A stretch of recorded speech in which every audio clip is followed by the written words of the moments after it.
मेरे प्यारे विद्यार्थियों, कर्नल एकेडमी के ऑनलाइन इंस्टीट्यूट में आप सभी लोगों का स्वागत है।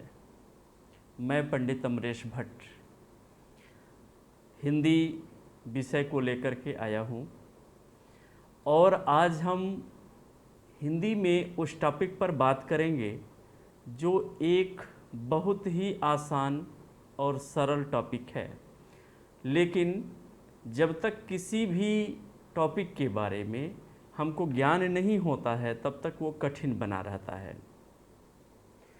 ये जो टॉपिक है यह कहीं पर इसका वर्णन नहीं है, यानी किसी भी सिलेबस में मेंशन नहीं है इस टॉपिक के बारे में, लेकिन इससे क्या है, क्वेश्चंस आपके पूछे जाते हैं।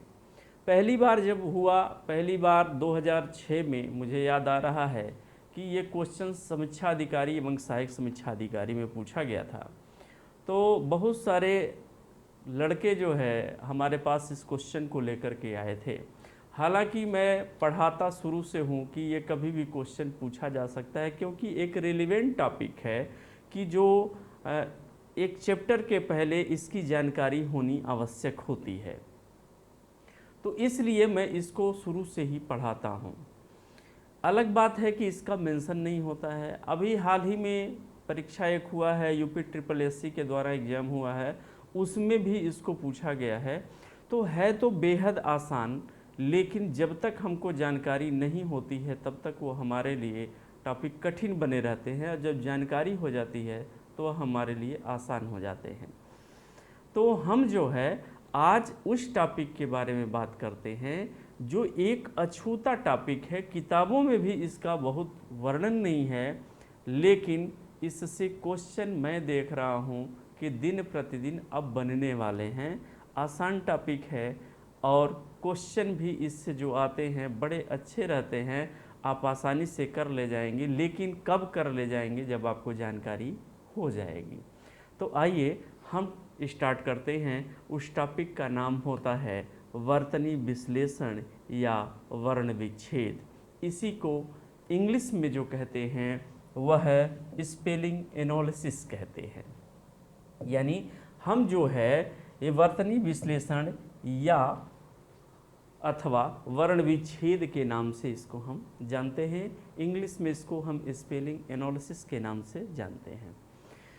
हम ये देखते हैं कि यह वर्तनी विश्लेषण क्या होता है या वर्ण विच्छेद क्या होता है। मैंने विगत में जो वीडियो आपको बनाया है, आपके सामने आया होगा, उसमें मैंने व्यंजन को पढ़ाया होगा और व्यंजन में मैंने बताया था कि व्यंजन का निर्माण कैसे होता है और व्यंजन का हमने विभाजन भी किया था। उसी से रिलेटेड है यह वर्तनी विश्लेषण। इसको एक नाम और दिया जाता है, वह नाम होता है अक्षरी नाम होता है। यानी इसका एक नाम और होता है, उसको हम कहते हैं अक्षरी कहते हैं। यानी हम इसको अक्षरी के नाम से भी जानते हैं। तो चाहे आप वर्तनी विश्लेषण कह लीजिए या आप वर्ण विच्छेद कह लीजिए या इसे अक्षरी कह लीजिए या इंग्लिश में स्पेलिंग एनालिसिस कह लीजिए, बात एक ही है। इसमें होता क्या है कि कोई शब्द दे दिया गया रहता है और उसका आपको वर्तनी पूछता है, वर्तनी विश्लेषण पूछता है। तो हमको बताना रहता है कि इसकी वर्तनी क्या होती है। जैसे अगर मान लीजिए कि यहाँ पर कोई शब्द दिया गया है, हम जो है आसान से कठिनाई की तरफ चलेंगे तो बातें आसानी से समझ में आपको आएंगी। हम मान लीजिए कि अगर एक सामान्य सा शब्द लेते हैं सहर शब्द लेते हैं। ठीक है, हमने लिखा सहर शब्द लिखा, और सहर शब्द का यह पूछ लिया कि वर्तनी विश्लेषण या वर्ण विच्छेद क्या होगा। ठीक है, ऐसा पूछा है। करना क्या है कि हम जब व्यंजन पढ़ते हैं तो व्यंजन पढ़ते समय हर एक वर्ण को अलग करते हैं, यानी जो व्यंजन होता है जिन जिन स्वरों से मिलकर बना होता है उसको हम अलग कर देते हैं। तो यहाँ पर भी हर एक व्यंजन को स्वर से अलग कर दिया जाता है और उसी को लिख दिया जाता है। तो अगर उसी को आप लिख देते हैं तो उसे ही हम अक्षरी या वर्ण विच्छेद कहते हैं। अब मान लीजिए ये सहर है, इसको जब हम विच्छेद करेंगे तो अब क्या होगा, यहाँ पर सौ का निर्माण कैसे हुआ, सौ धन ओ से हो करके यह 100 का निर्माण हुआ है। ठीक है, इसके अलावा ह का निर्माण कैसे हुआ, ह धन अ मिल करके ह का निर्माण हुआ, धन र धन अ मिल करके र का निर्माण हुआ। ये जो है सहर है, यानी ये इसका क्या हो गया, वर्तनी विश्लेषण हो गया, वर्ण विच्छेद हो गया है। आसान है, आपको देखने में भी आसान है और करने में भी आसान है। जब तक नहीं जानेंगे तब तक वो क्लिष्ट बना रहेगा। ऐसे ही हम क्या करते हैं, हर एक शब्दों का वर्ण विच्छेद करते हैं। तो हम आगे कुछ शब्दों का कठिनता की तरफ चलते हैं, कुछ शब्द को लेकर के चलते हैं, और स्वयं से आप लोग कीजिएगा कि कठिन से कठिन शब्दों का कीजिएगा। अगर नहीं आता है तो आप पुनः मुझे कमेंट करिएगा, मैं पुनः इसको किसी भी क्लास में मेंशन कर दूंगा। अगर मान लीजिए कि मैंने लिखा आकाश लिखा, मैंने क्या लिखा, आकाश शब्द लिखा। ठीक है, और आकाश का ये पूछा गया कि वर्ण विच्छेद क्या होगा। तो ये स्वर है, तो स्वर जैसा है वैसा ही लिखा जाएगा, यानी स्वर में कोई परिवर्तन हम नहीं करेंगे। आ को आ ही लिखिए, प्लस का है, का जो निर्माण हुआ है वह क धन आ से हुआ है, का धन सौ का जो निर्माण हुआ है यह सौ धन अ से हुआ है। अब ये बन गया आकाश बन गया। यहाँ पर ये देखिए कि हम जहाँ जहाँ व्यंजन होंगे वहाँ वहाँ क्या लगा रहे हैं, हलंत लगा रहे हैं। मैं हलंत के बारे में आप लोगों को पढ़ा चुका हूँ कि जब किसी भी व्यंजन के नीचे तिरछी जो लाइन होती है, तिरछी जो रेखा होती है, उसे हलंत कहते हैं। अगर वह लगता है तो इसका अर्थ यह होता है कि वह वर्ण आधा है, वह व्यंजन आधा है। तो यानी कि जहाँ स्वर के नीचे कहीं नहीं लगेगा हलंत, हलंत कहाँ लगेगा, व्यंजन के नीचे ही लगता है। तो यह क्या हो गया, आकाश का वर्ण विच्छेद हो गया। अगर मान लीजिए कि हमने शब्द लिखा, हमने यह शब्द लिखा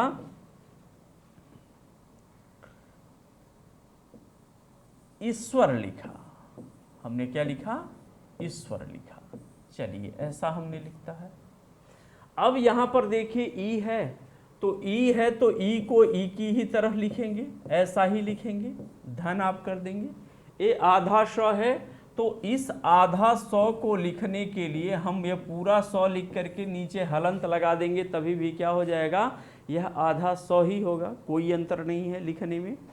तो यहाँ पर हम वर्तनी विश्लेषण कर रहे हैं, वर्ण विच्छेद कर रहे हैं, इसलिए 100 के नीचे हमने हलंत लगाया, ईश हो गया। धन व को हम क्या करेंगे, व धन अ करते हैं, धन र को हमने क्या किया, र धन अ कर दिया, और ये बन गया ईश्वर बन गया, यानी इसका जो है वर्ण विच्छेद हो गया। तो इस रूप में हम क्या करते हैं, वर्तनी विश्लेषण करते हैं। हम कुछ अन्य शब्दों पर बात करते हैं। जैसे अगर मान लीजिए कि शब्द लिखा गया, यहां पर आते हैं, विद्या लिखा गया, ठीक है, विद्या लिखा गया, अब एक विद्या ये होता है, एक विद्या ये होता है। आप लोग लिखते हैं, ऐसा लिखते हैं, ठीक है। तो पहले थोड़ा सा हम लेखन परंपरा पर हम बात कर लें, इस विद्या को क्यों ऐसा लिखा जाता है। पहली चीज़ देखिए, ये जो विद्या लिखा गया है ये इत्तेफाकन ऐसा हुआ है कि ऐसा विद्या बन गया है और हम लिखते हुए चले जा रहे हैं। होता क्या है कि जब ये लिखा गया तो यानी यह वी लिखा गया, ठीक है, यह आधा दो लिखा गया, आधा दो, तो ये जो आधा दो लिखा गया इसी में से य बना दिया गया, यह य बना दिया गया और यह लिख दिया गया, विद्या लिख दिया गया। यानी ये कुछ ऐसा बना, ये जो है कुछ ऐसा बना, वी बना और ये आधा दो बना, आधा दो में से ये पूरा य बना और या की मात्रा लग गया, ये हो गया विद्या। ऐसा लिखा जाता था शुरुआत में। लेकिन हुआ क्या कि आप जो है ऐसा लिखना थोड़ा सा आपके लिए कठिन होता चला गया कि कैसे दो बनाओ फिर य बनाना। तो आपने किया क्या, आपके गुरुजी के गुरुजी यानी उनके भी गुरुजी जो भी रहे, यहाँ जैसे स्थानांतरण होता है, एक दूसरे को देख करके नकल होता है उसी रूप में। तो मान लीजिए उन्होंने, किसी ने इसको कहा कि ऐसे बनाने से क्या, इसको चलो ऐसे बना देते हैं, ऐसे करते हैं, ऐसे ऐसे कर देते हैं। वह ऐसे ऐसे कर दिए। आपके गुरुजी ने देखा अपने गुरुजी का वैसे लिख रहे हैं तो वो भी वैसे कर दिए। अब बन क्या रहा है इससे कोई लेना देना नहीं है। ये धीरे धीरे परंपरागत रूप से क्या है, ये चली आ रही है। और हम भी, यानी आज जो बच्चा है वो भी क्या कर रहा है, वो भी अगर विद्या को लिख रहा है तो ऐसे ऐसे कर दे रहा है। लेकिन वर्तमान में आप देखें कि नई एनसीईआरटी अब देखेगा, उस एनसीईआरटी में आप क्या पाएंगे, आप अब इस प्रकार से नहीं पाएंगे। अब स्पष्टीकरण की प्रक्रिया चल रही है और स्पष्टीकरण की प्रक्रिया में स्पष्ट लिखा जा रहा है, यानी इस प्रकार से विद्या नहीं लिखा जा रहा है। अब कैसा लिखा जा रहा है, ऐसा ही विद्या लिखा जा रहा है। तो आइए अब इसको जो है हम क्या करते हैं, देखते हैं विद्या। तो विद्या का विश्लेषण अगर हम करते हैं इस प्रकार से, विद्या का अगर हम वर्तनी विश्लेषण करते हैं तो क्या पाते हैं, वो पाएंगे,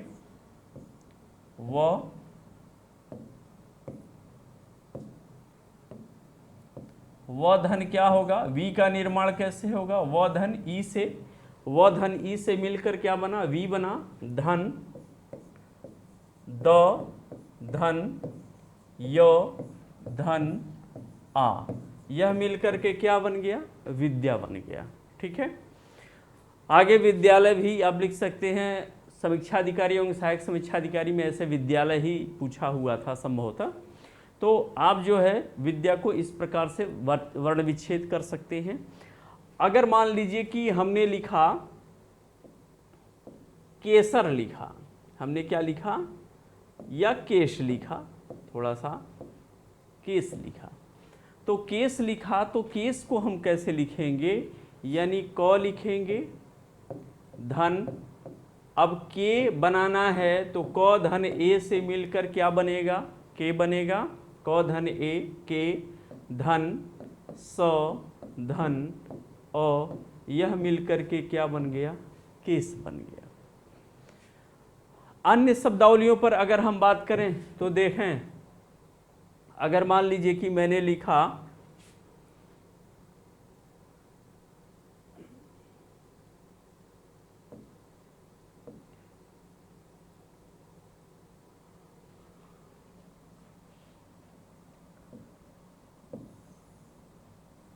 यहाँ पर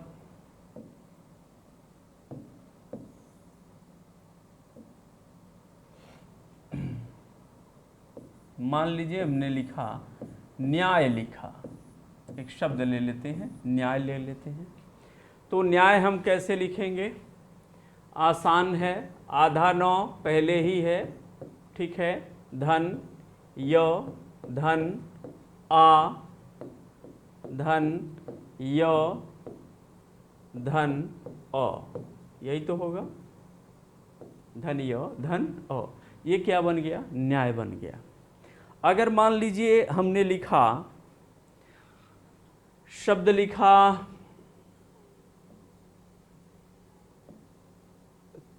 कृपा, लिखा, ऐसा लिखा, ठीक है, हमने शब्द लिखा कृपा। यहाँ पे थोड़ा सा आप देखिए कि कृपा कैसे लिखा जाएगा। पहली चीज आप ये जान लीजिए र कितने प्रकार के होते हैं। तो र जो होते हैं वह 4 प्रकार के होते हैं, यानी 4 प्रकार के हम र को यहाँ पर देखेंगे। पहला जो र होता है यह पूर्ण र होता है, ठीक है। दूसरा जो र होता है उसे हम पदेन र कहते हैं, यानी अगर हम लिखते हैं, जैसे लिखते हैं प्रकाश लिखते हैं, ठीक है, ऐसा अगर हम लिखते हैं, प्रथम लिखते हैं, प्रहार लिखते हैं, क्रम लिखते हैं, जो भी ये क्या है, प्रकाश है, इसको हम कहते हैं पदेन र कहते हैं। कौन सा ये र हो गया? पदेन र हो गया, ठीक है। तीसरा र जो होता है उसे हम रेफ र कहते हैं। जैसे धर्म आपने लिखा, आपने कर्म लिखा, आपने अर्थ लिखा, इन सबों को हम क्या कहते हैं? रेफ र कहते हैं। रेफ र, रेफ र कहते हैं। यहां पर ये देखिए रेफ र कह रहे हैं, तो यहां पर ये भी आधा ही है, ये भी आधा ही है, ये पूर्ण र हो रहा है। चौथा एक र जो हो रहा है, जैसे आप ट्रक लिखते हैं, ड्रम लिखते हैं, ऐसा लिखते हैं, इसे हंस र कहा जाता है। हंस र, या इसे काक र भी कहते हैं। ये 4 प्रकार के आपके र होते हैं। एक र जो आप लोग जानते हैं वह र नहीं होता है।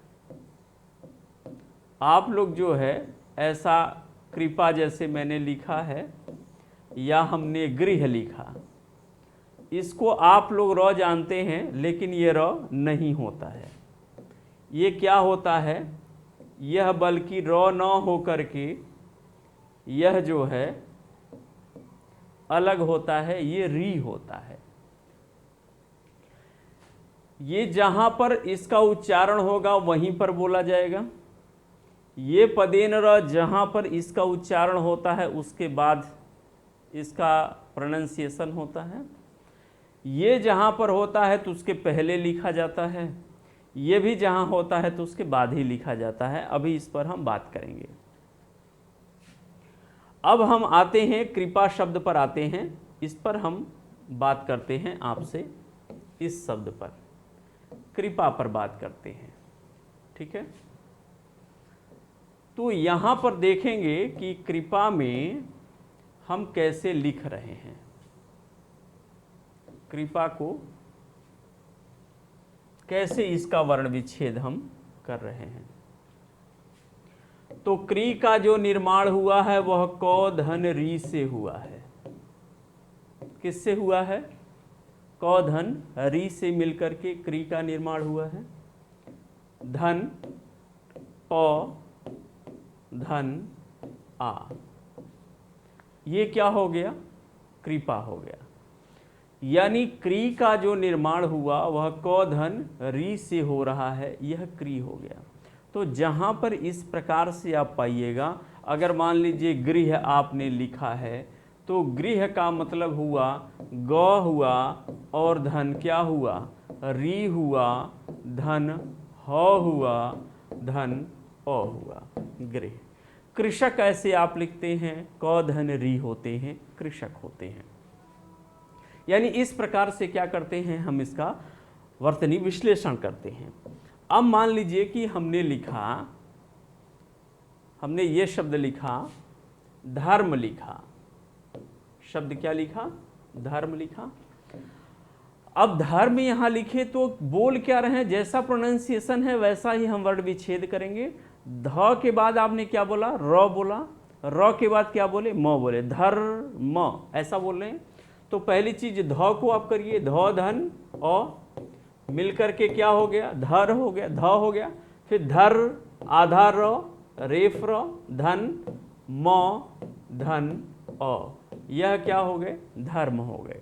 ऐसे मान लीजिए आपने कर्म लिखा, कर्म लिखा तो कर्म का क्या हो जाएगा, क हो जाएगा, धन अ हो जाएगा, धन र हो जाएगा, कर, फिर म हो जाएगा और धन अ हो जाएगा। यह क्या हो जाते हैं, कर्म हो जाते हैं। ऐसे अर्थ लिख सकते हैं, ऐसे आप बहुत सारे शब्द लिख सकते हैं। ठीक है, आपने मान लीजिए कि शब्द लिखा, प्रदान लिखा या प्रहार लिखा या ऐसा भी कुछ जो भी शब्द आप लिखे, आपने लिखा प्रदान लिखा, तो प्रदान लिखे तो आप प्र को पहले तोड़िए। प्र में क्या होगा, प धन र धन अ होता है। यह मिलकर के क्या बनाया, प्र बनाया। आप प्र र बाद में बोल रहे हैं, प पहले बोल रहे हैं, तो यानी कि प्र क्या है, आधा प है, फिर र है, फिर अ है, ये बना प्र। धन क्या हो गया, द हो गया, धन आ हो गया, धन न हो गया, धन धन अ हो गया। ठीक है, अब ये क्या हो गया, प्रदान हो गया।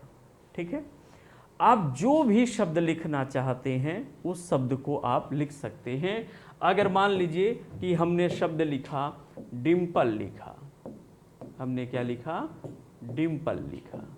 ठीक है, तो यहां पर देखिए ड होगा, धन छोटी ई होगा, धन एडी हो गया, धन आधा म हो गया, धन प हो गया, धन अ हो गया, धन ल हो गया, धन अ हो गया। ये क्या हो गया, डिम्पल हो गया। ठीक है, तो आप जो भी लिख रहे हैं उसको आप उसी हिसाब से क्या कर दिए, वर्तनी विश्लेषण कर दीजिए। ऐसे आपको बहुत सारे शब्द मिल जाएंगे जो वर्तनी विश्लेषण के लिए आते हैं। तो आपको करना क्या पड़ेगा, इसका वर्ण विच्छेद करना पड़ेगा। चाहे वह कोई भी शब्द हो, एक ऊ का ले लेते हैं, जैसे आपने लिखा है, मान लीजिए ब्यूटी आपने लिखा, क्या लिखा, ब्यूटी लिखा, तो यहाँ पर देखिए आधा ब है। ठीक है, फिर क्या है, य है। अब यहाँ पर यू है तो कौन सा मात्रा, यहाँ पर धन, छोटा ऊ है तो छोटा ऊ लग जाएगा, धन ट लग जाएगा और धन बड़ी ई हो जाएगा, और ये क्या बन गया, ब्यूटी बन गया। तो जैसा आपकी मात्रा रहे वैसा ही हम क्या करेंगे, इसका वर्तनी विश्लेषण करेंगे। अगर मान लीजिए मैंने नूर लिखा, नूर लिखा, तो आप जो देखिए यहाँ पे बड़ा ऊ है तो न हो गया, धन क्या हो जाएगा, बड़ा ऊ हो जाएगा, धन र हो जाएगा, धन अ हो जाएगा, नूर हो जाएगा। यानी कि क्या है कि जो भी हम शब्द लिखते हैं उसी का हम व्यंजन और स्वरों में विभाजित कर देते हैं, तो उसे ही हम वर्ण विच्छेद या उसे हम वर्तनी विश्लेषण या अक्षरी के नाम से जानते हैं। यानी ये टॉपिक एक ऐसा टॉपिक है जो एक बहुत ही महत्वपूर्ण टॉपिक है। आपको नहीं आता है तो आप क्वेश्चन यहाँ से गलत कर देंगे, अगर आता है तो आसान क्वेश्चन है, कोई भी शब्द दिया रहेगा उस शब्द को आप आसानी से क्या कर ले जाएंगे, बता ले जाएंगे। तो यहाँ पर इस प्रकार से, चूंकि ये अलग से टॉपिक के रूप में पूछा भी जाता है, इसलिए मैंने चर्चा किया। दूसरी बात, ये संधि का, मैं जब संधि पढ़ाऊंगा तो उस संधि के बारे में पहले ही ये आपको बताता है कि हम कैसे संधियां करें, उस संधि की ये भूमिका होती है। अगर इसको हम जाने रहेंगे तो संधि का विग्रह, संधि का विच्छेद करना हमारे लिए आसान होता है। इसलिए हम इसको, संधि को पढ़ाने के पहले वैसे भी पढ़ाते हैं, और दूसरी चीज़, एक टॉपिक के रूप में आपको इसके बारे में जानकारी होनी चाहिए, तब आपको समग्रता में, संपूर्णता में इसकी जानकारी होती चली जाएगी। या कोई भी क्वेश्चंस पूछा जाएगा, उस क्वेश्चन को आप आसानी से क्या कर ले जाएंगे। तो ये रहा आपका ऐसा टॉपिक जो एक अछूता टॉपिक है, कहीं आपको किताबों में मिलेगा नहीं, लेकिन यहाँ से आपको इसके बारे में आसानी से और संपूर्ण जानकारी हो गई।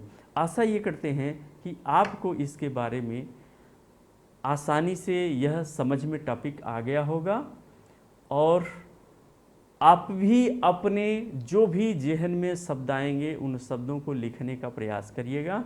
अगर वह नहीं आते हैं तो पुनः मुझसे कमेंट करिएगा, और उस पर हम आपको किसी भी टॉपिक में, संधि पढ़ाएंगे, संधि के टॉपिक में या किसी भी टॉपिक में हम पुनः उसको मेंशन कर देंगे, ताकि वह आपको आसानी से समझ में आ जाए। तो चलिए, बहुत बहुत धन्यवाद आप लोगों का कि आप लोगों ने इतना समय देकर इतनी अच्छी तरीके से इसको समझने का प्रयास करेंगे। तो ढेर सारी शुभकामनाएं। जय हिंद।